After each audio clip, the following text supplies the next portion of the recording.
Il est 19 h, bonsoir à toutes et à tous, c'est l'heure de votre journal. Tout de suite les titres de l'actualité. Commémoration de la journée nationale de l'ANP, le général d'armée Saïd Chengriha, chef d'état-major de l'ANP, a procédé aujourd'hui à l'inauguration d'un cercle de garnison à Bou Saada en première région militaire.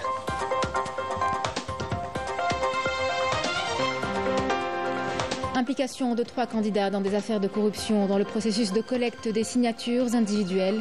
Déclaration du procureur général près la cour d'Alger lors d'une conférence de presse.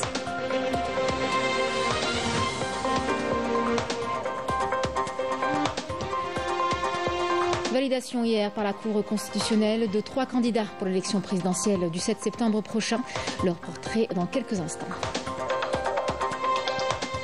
Signature à Milan d'un protocole d'entente entre Sonalgas, Sonatrach et la compagnie italienne Eni.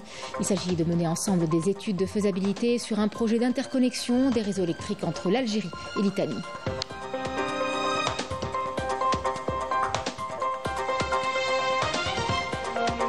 La situation au palais royal marocain est au bord de l'embrasement. Une guerre a éclaté pour succéder à Mohamed VI dans l'état de santé s'est dégradé. Nous reviendrons aussi sur l'annonce française quant à la reconnaissance du plan d'autonomie au Sahara occidental.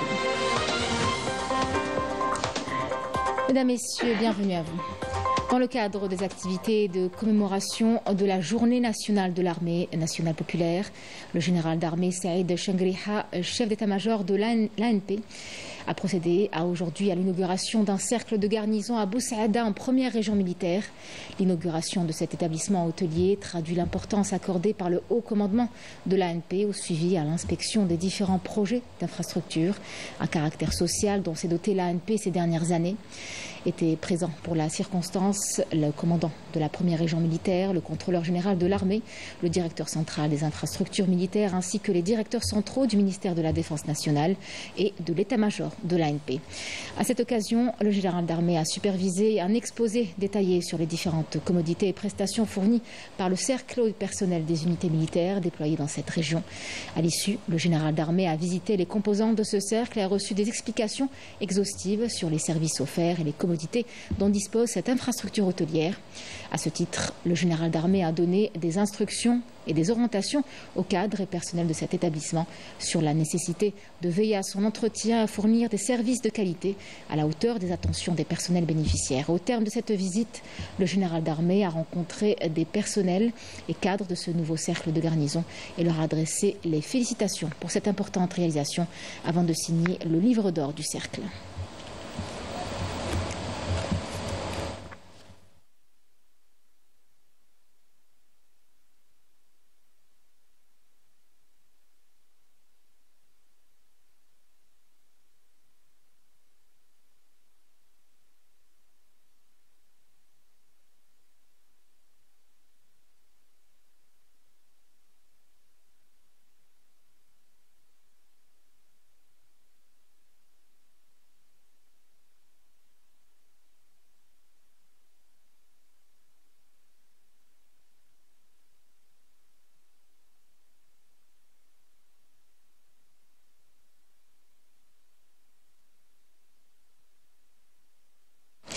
Lors d'une conférence de presse organisée par le procureur général près la cour d'Alger, il a été révélé l'implication de 3 candidats dans des affaires de corruption dans le processus de collecte des signatures individuelles. Dans sa déclaration, Lotfi Benjama a affirmé que 50 élus ont avoué avoir signé des documents officiels en échange de sommes d'argent. On écoute.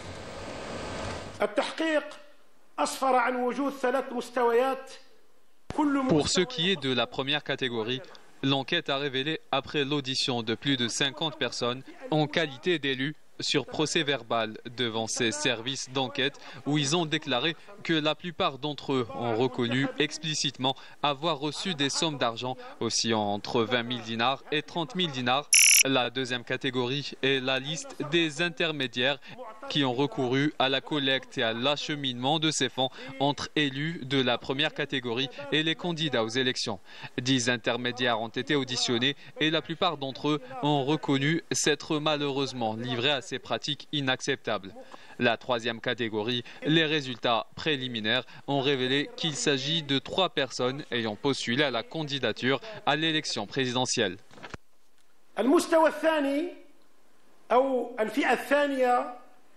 وهي عبارة عن قائمة الوسطاء الذين لجأوا إلى طبعا القيام بجمع هذه الأموال وتسليمها بين هؤلاء المنتخبين الفئة الأولى وبين الراغبين في الترشح للانتخابات. Le procureur général près la cour d'Alger, Lotfi Boudjema, a révélé la poursuite de l'enquête préliminaire ouverte pour appréhender toute personne impliquée, affirmant que la justice sera intransigeante avec toute personne qui veut porter atteinte à la transparence du parcours électoral. On l'écoute. Les services de police judiciaire suivent de près et élargissent l'enquête préliminaire ouverte pour arrêter et poursuivre tous ceux qui sont impliqués de près ou de loin dans ces incidents sous la supervision du pôle judiciaire spécialisé dans les affaires de lutte contre la corruption. Ces indices sont liés à la loi sur la corruption et à la loi électorale. Par conséquent, la loi sera stricte pour quiconque se permet de perturber le bon déroulement et la transparence des élections. سيكون صارما وسيكون حادا ضد كل من يسمح لنفسه بالمساس وتعكير الصفو الانتخابات والمساس بنزاهتها ومصداقيتها. هذه المحطة الهامة من أجل بناء دولة القانون لا بد أن تكون محل حماية قانونية ومتابعة صارمة من العالم. La Cour constitutionnelle a annoncé hier avoir validé 3 candidatures en vue des élections présidentielles prévues le 7 septembre prochain, qui sont par ordre alphabétique en arabe: Youssef Aouchiche du FFS, Abdelmadjid Tebboune, candidat indépendant, et Abdelali Hassani Shrif du MSP. Une liste définitive après avoir rejeté 5 recours. Amel Bouarda. Après avoir examiné les dossiers de candidature et les recours, la Cour constitutionnelle a tranché. Elle a annoncé la validation de 3 candidatures à l'élection présidentielle du 7 septembre prochain qui remplissent les conditions nécessaires. La Cour constitutionnelle a décidé que 3 recours sont acceptés dans la forme mais rejetés dans le fond pour non-fondement.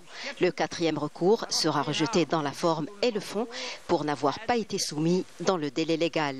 Par ailleurs, la Cour constitutionnelle a décidé la validation de la liste définitive des candidats en lice pour les présidentielles prévues le 7 septembre prochain, classés par ordre alphabétique des noms de famille, conformément au texte de loi 59 du règlement régissant le travail de la Cour constitutionnelle comme suit. Premièrement, Aouchiche Youssef comme représentant du Parti des forces socialistes, Abdelmadjid Tebboune en tant que candidat indépendant et Hassani Shrif Abdelali pour le mouvement de la Société pour la paix. La décision de la Cour constitutionnelle sera transmise par la suite au secrétaire général du gouvernement pour publication dans le journal officiel. En outre, les décisions de rejet des recours seront notifiées aux concernés conformément au texte de loi 58 du règlement définissant le travail de la Cour constitutionnelle. Enfin, la Cour informe l'ensemble des médias et à travers eux l'opinion publique que toutes ces décisions seront publiées dans le journal officiel. Après l'annonce de la liste définitive des candidats à l'élection présidentielle, une conférence de presse a été animée par des membres de la Cour constitutionnelle concernant le traitement des dossiers de candidature et les recours. Nous avons étudié tous les recours. Nous avons travaillé, comme l'a dit Monsieur le Président de la Cour ce matin, et nous avons travaillé du samedi au mardi, tout le temps. C'était vraiment une audience, si je puis dire, ou une réunion de travail ouverte. Une fois que nous avons terminé ce travail, nous avons délibéré tous ensemble, encore une fois d'une manière collégiale. Je veux dire par là qu'il n'y a aucun membre ou 2 membres qui ont travaillé seuls. Tout le monde a travaillé ensemble, toujours sous la direction, le contrôle et le suivi de Monsieur le Président de la Cour, bien évidemment. Une fois que nous sommes rencontrés, nous avons délibéré, redélibéré, et nous sommes arrivés à la conclusion du communiqué de ce matin. 4 recours rejetés au fond, parce que infondés, et un recours rejeté en la forme, parce que hors délai. Les décisions de la Cour constitutionnelle sont transmises au secrétaire général du gouvernement pour publication au journal officiel. Les 3 candidats en lice débuteront la campagne électorale le 15 août prochain pour présenter leur programme. Et on vous propose à présent les portraits des 3 candidats à la magistrature suprême. Commençons par le premier secrétaire du Front socialiste, le FFS, Youssef Aouchiche. Un portrait dressé par Majda Jahmoud. Né le 29 janvier 1983 à Borni, dans la wilaya de Tizi Ouzou, Youssef Aouchiche est une figure montante de la politique algérienne. Diplômé en sciences politiques de l'université d'Alger, il s'engage très tôt dans le syndicalisme étudiant, montrant un intérêt marqué pour les affaires publiques. Après ses études, il se lance dans le journalisme, puis devient attaché parlementaire, des rôles qui lui permettent d'affiner sa compréhension des dynamiques politiques et médiatiques du pays. Premier secrétaire national du Front des forces socialistes depuis juillet 2020, Aouchiche se distingue par son dévouement et sa capacité à occuper des postes clés. Adhérent au parti à seulement 19 ans, il gravit rapidement les échelons. Premier secrétaire de la section universitaire d'Alger, secrétaire national au mouvement associatif, à l'information et à l'organisation. Ses efforts aboutissent à son élection comme président de l'Assemblée populaire de Tizi Ouzou en 2017, puis comme sénateur en 2022. Lors du 6e congrès du parti tenu la même année, il est réélu à l'unanimité à la tête du parti. Suite à la décision du FFS de participation à l'élection présidentielle, Aouchiche est désigné comme candidat du parti lors du congrès extraordinaire en juin dernier. Il propose un programme ambitieux et appelle à l'unité et à la participation active de tous les Algériens pour construire un avenir meilleur. Le deuxième portrait concerne le président Abdelmadjid Tebboune qui se présente à sa réélection en tant que candidat indépendant. C'est avec Marim Damis.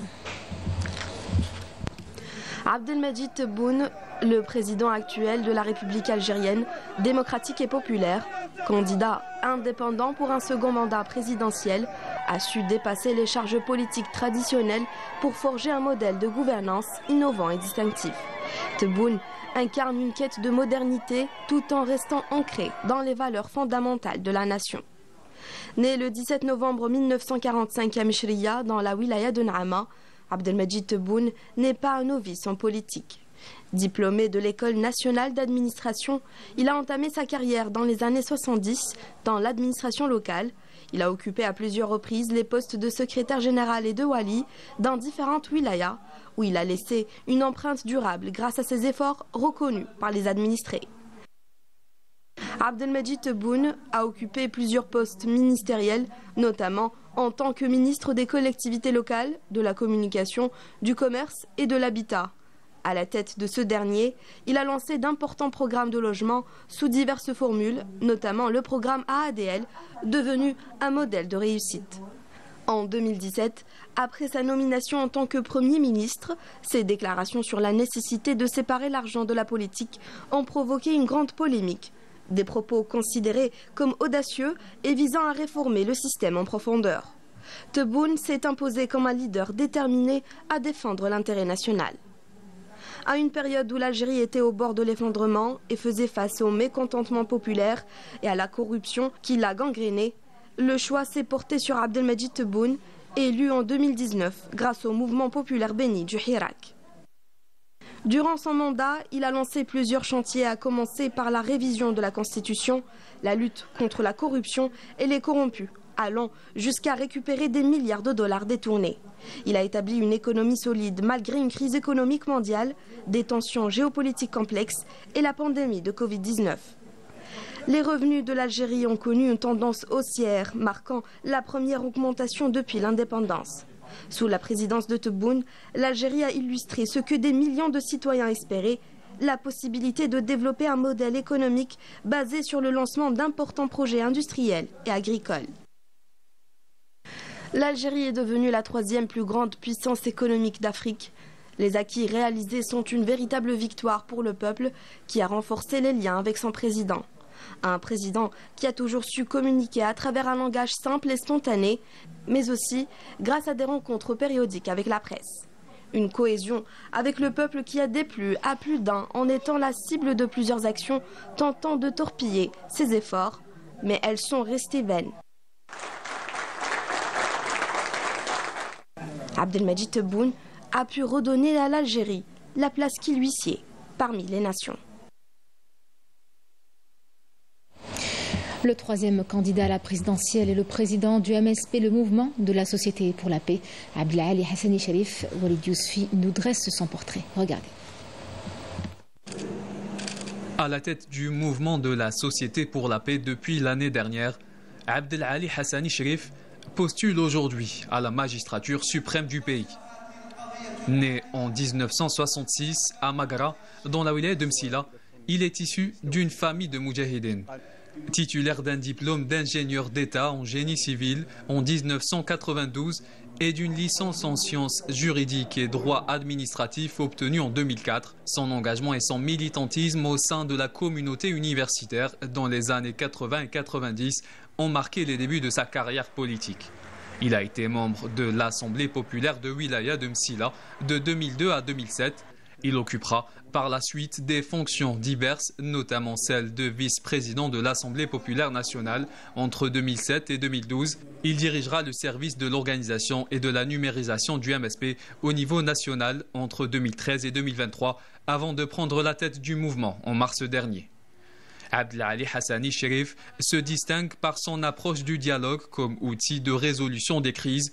Sa vision pour l'Algérie est celle d'une nation forte et prospère, reflété dans son programme électoral sous le slogan « Opportunité ». Il aspire à bâtir une Algérie unie, modérée et équilibrée. Représentant le président de la République, Abdelmajid Tebboune, le Premier ministre Nadel Arbaoui a rencontré aujourd'hui à Nouakchott le président de la République islamique de Mauritanie, Mohamed Cheikh Al-Razouani, auquel il a transmis les salutations du président de la République, ainsi que ses sincères félicitations à l'occasion de sa réélection. Nadel Arbaoui a également réaffirmé au président mauritanien la volonté du président de la République de renforcer la coopération et le partenariat entre les deux pays et d'intensifier le dialogue politique concernant les questions régionales et internationales d'intérêt commun.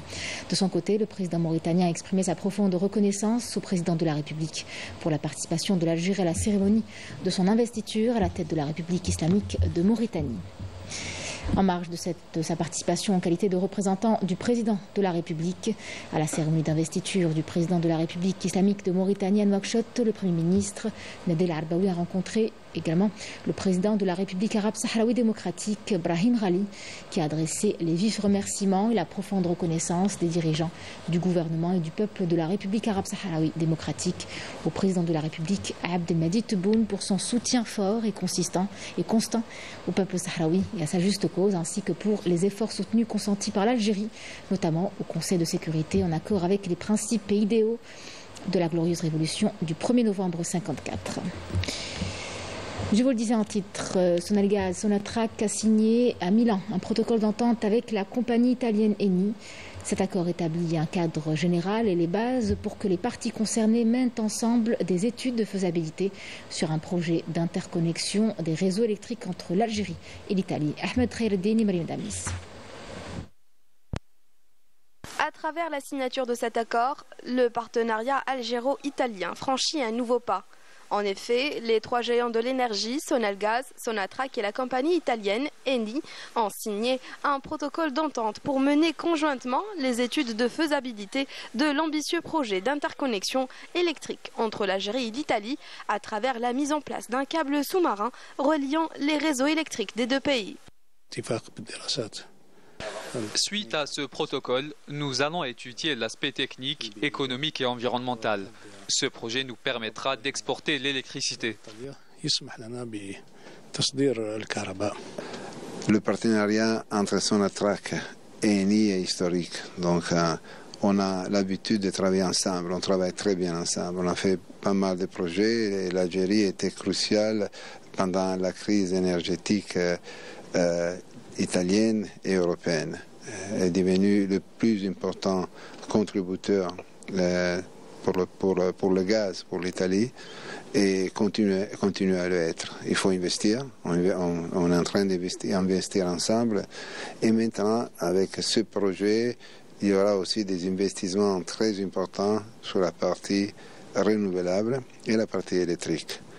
Cette coopération stratégique se veut un pas supplémentaire pour renforcer les ambitions de l'Algérie de se positionner en tant que fournisseur majeur de l'Europe en matière d'énergie, notamment verte. Nous allons tout d'abord effectuer une évaluation suivie de plusieurs étapes pour réaliser ce câble marin. Ce projet intervient parallèlement à la mise en œuvre du programme de 15 000 MW d'énergie renouvelable à l'horizon 2035, dont Sonalgaz a lancé la première phase de 3 200 MW qui est en cours de réalisation. En marge de cette rencontre, d'importantes discussions ont eu lieu à Milan entre une délégation de Sonatrach et Sonalgaz et des représentants de la société américaine Baker Hughes, spécialisée dans la fabrication d'équipements énergétiques. La situation au sein du palais royal marocain est au bord de l'embrasement. Une guerre féroce a éclaté pour succéder à Mohamed VI, dont l'état de santé s'est dégradé. Une situation d'autant plus aggravée par le contexte actuel, notamment l'influence sioniste sur le régime. Amel Bouarba. Rien ne va plus au sein du Marzane. Depuis quelque temps, le pourrissement a en effet atteint son paroxysme au sein du palais royal où une guerre de succession sans merci fait rage. Les services de sécurité et les militaires marocains s'affrontent au sujet d'une guerre sur le trône pour succéder à Mohamed VI dont l'état de santé est déclinant. Une situation qui a donné lieu à des luttes intestines sanglantes entre la garde privée du prince Rachid et celle du prince héritier Hassan, le fils aîné du monarque. Donc c'est vrai que cette question est posée avec beaucoup d'acuité, que logiquement la succession se fera de façon verticale, donc père vers fils, ce serait son fils qui prendrait le pouvoir, mais qu'il semblerait qu'il y ait quelques tiraillements dans la famille entre les sœurs, le frère, enfin tout un tas de personnes comme ça de l'ombre qui ont intérêt aussi à ce que ce pouvoir ne se fasse pas avec un jeune homme inexpérimenté comme le fils de Mohamed VI. C'est pas encore d'actualité, mais il n'en demeure pas moins que la question effectivement de la succession aura un enjeu politique national et international considérable. Tout cela se passe à un moment où l'influence sioniste s'impose sur toutes les décisions du Marzane. Le pays est passé totalement sous contrôle de l'entité sioniste, notamment depuis les accords de normalisation dont l'architecte n'est autre que le très controversé conseiller du roi, André Azoulay. Ce dernier a d'ailleurs été décoré de l'une des plus hautes distinctions de l'entité sioniste pour service rendu. Celui qui était conseiller du roi Hassan II puis de son fils successeur veut imposer le prince Hassan. Celui-ci mène une vie de luxe comme son père avec voiture de luxe et jet privé et dispose déjà d'une fortune de près d'1 milliard d'euros. Paradoxalement, le pays est touché de plein fouet par une crise socio-économique et politique sans précédent. Une situation d'autant plus aggravée par la normalisation avec l'entité sioniste qui a créé une fissure au cœur même du Marzane et suscité une vague de colère et de protestation au sein du peuple marocain. L'Algérie a exprimé il y a quelques jours sa profonde désapprobation de la démarche adoptée par la France après la reconnaissance du plan d'autonomie au Sahara occidental. Une grave dérive qui torpille les efforts de l'ONU qui inscrit cette colonie depuis des décennies sur la liste de territoires en attente de décolonisation. Les réactions ont suscité une décision qui a suscité de vives réactions puisqu'il y a une partie de la classe politique française qui a rejeté cette décision française. Alors, Hamouche. Encore une fois, la diplomatie française s'est prosternée devant la monarchie marocaine à travers la lettre d'Emmanuel Macron adressée au roi du Marzane dans laquelle il juge que le plan d'autonomie du Sahara occidental proposé par le royaume marzénien serait la seule base pour régler le conflit. Il n'en demeure pas moins que cette lettre constitue une grave dérive qui bafoue la légalité internationale, cautionne l'occupation marocaine des territoires sahraouis au mépris de la volonté du peuple du Sahara occidental. La classe politique française n'a pas tardé à réagir. Plusieurs partis ont dénoncé la décision du gouvernement français, la qualifiant d'erreur politique, économique et diplomatique, dont les conséquences seraient lourdes pour la région et pour l'Europe. Pour moi, c'est une grande trahison de la Charte des Nations Unies. C'est quelque chose qui est choquant, qui va choquer beaucoup de Français. Que mon pays aujourd'hui j'allais dire se couche, parce que c'est un peu ça, se soumettre totalement aux desiderata du royaume, c'est choquant. Le royaume, depuis des mois, voire des années, fait un peu un chantage à la France pour qu'elle reconnaisse la marocanité. Jusqu'à maintenant, les pouvoirs politiques, le président de la République, ont résisté à cela. Et c'était tout à leur honneur. La France est membre permanent du Conseil de sécurité. Et donc, à mon avis, elle doit montrer l'exemple sur le respect de la Charte des Nations Unies. Malheureusement, avec cette prise de position qui va clairement en faveur du Maroc, il a créé une sorte de zone un petit peu de turbulence qui risque de durer un certain temps, et les conséquences directes sont sans doute évidemment déjà le rappel de l'ambassadeur algérien, donc la relation entre l'Algérie et la France s'est largement dégradée, mais surtout les conséquences liées à l'économique, aux différents partenariats qui avaient été signés, à une relation apaisée qui va de plus en plus se tendre. Aujourd'hui, M. Macron a, je ne sais pas sous quel conseil, pris une position qui ne correspond pas d'ailleurs à ce que l'ONU dit, qui ne correspond pas à la posture de la France, qui est membre fondateur du Conseil de sécurité, elle en fait partie, 5 membres permanents, et surtout qui ne correspond pas au plan de 91 de James Baker, qui proposait tout simplement une consultation du Sahraoui pour savoir si oui ou non il voulait être attaché au Maroc. La fin justifie les moyens, et cette décision vient mettre à nu les calculs machiavéliques d'un ancien système colonisateur au profit d'un autre, pour des intérêts suspects qui ont de tout temps méprisé les peuples à leur droit à la liberté et l'autodétermination. Lors de nos prochaines éditions, c'est la fin de ce journal. Merci de l'avoir suivi. Je vous retrouve demain pour l'édition de la mi-journée à midi. Excellente soirée à vous.